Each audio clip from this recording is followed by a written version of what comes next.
When 26-year-old Army Dr. Jeffrey McDonald called authorities at Fort Bragg, North Carolina, he said drug-crazed hippies had fatally stabbed his pregnant wife and 5-year-old and 2-year-old daughters. During this attack, I suffered approximately 19 stab wounds. The case led to the 1984 TV miniseries Fatal Vision. Your story doesn't ring true. I've studied a lot of crime scenes. There's something wrong with this one. McDonald was convicted of the murders and is serving several life prison terms. He has always maintained his innocence. Jim Crisilda, CBS News. A $70 million box office haul for a movie based on a video game is surprising a lot of industry experts. On my planet, people were always after my powers.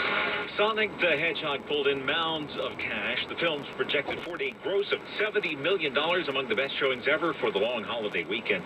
Comscore box office analyst Paul DeGarabedia. Usually video game films, particularly in North America, have not done very well at the box office and have been generally very badly reviewed, and that's not a great combination.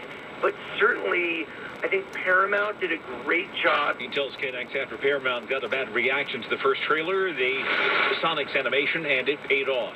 Rob Archer, KNX 1070 News Radio. If you want to do something kind of presidential on this President's Day, go check out the Ronald Reagan Library, Simi Valley. President's Day, July 4th, and Veterans Day are our three big community days where we can get 4,500 people depending upon the weather. Library spokesperson Melissa Giller telling KNX there'll be sack races, presidential bingo, picnic games, all for free, and of course those President and First Lady lookalikes. Abigail Adams, Mary Todd Lincoln, Abraham Lincoln, George Washington, Ulysses Grant, Teddy Roosevelt. They will wander around answering questions, and throughout the day they will also perform in the theater. Telling you all about their life, how they got to be President or First Lady, and so it's a history lesson, but it's a lot of fun as well. They do provide a free shuttle and free parking, and while the events are all free, touring the library is regular price, and the current special exhibit features the cities of Egypt with an emphasis on Cleopatra.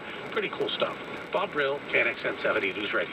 A cab driver in Northern California is credit for saving his elderly passenger from a $25,000 scam. It happened in Roseville, that's near Sacramento. The driver says he became suspicious when the 92-year-old woman was headed to the bank, and she told that cabbie that she owed money to the IRS and that someone on Facebook was asking for it. She didn't believe she was being conned, but the cabbie, he did. He took her to the police station where it was determined to be a scam. 10:50 right now. Time for a check of your money. Here's Tom Busby. The U.S. is in the middle of a substitute meat revolution. Faux meat giant Impossible Foods sells its plant-based patties at Burger King, White Castle, Qdoba, and more. Beyond Meat, which is worth nearly $7.5 billion, is sold at Subway, Denny's, Whole Foods, and beyond.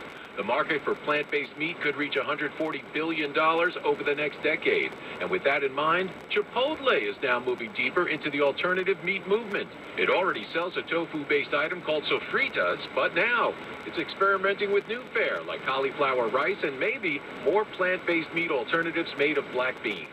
Chef Neville Pantaki, Vice President of Culinary and Menu Innovation at Chipotle, says, Our goal is to be relevant.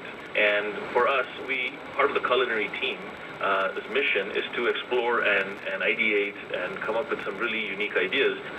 Cauliflower rice and so many other things that are so relevant. We check your money at 20 and 50 after each hour. I'm Bloomberg's Tom Busby from the HMS Capital Money Desk, KNX 1070 News Radio.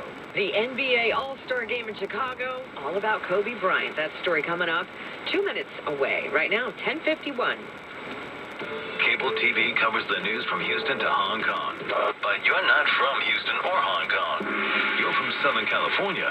The KNX Morning News gives you the breaking local news you need, plus traffic every 10 minutes on the 5s. Tomorrow morning at 5 on KNX 1070 News Radio. Depend on us. I was 16, a budding athlete. Father Mike took notice. He said, let's study you.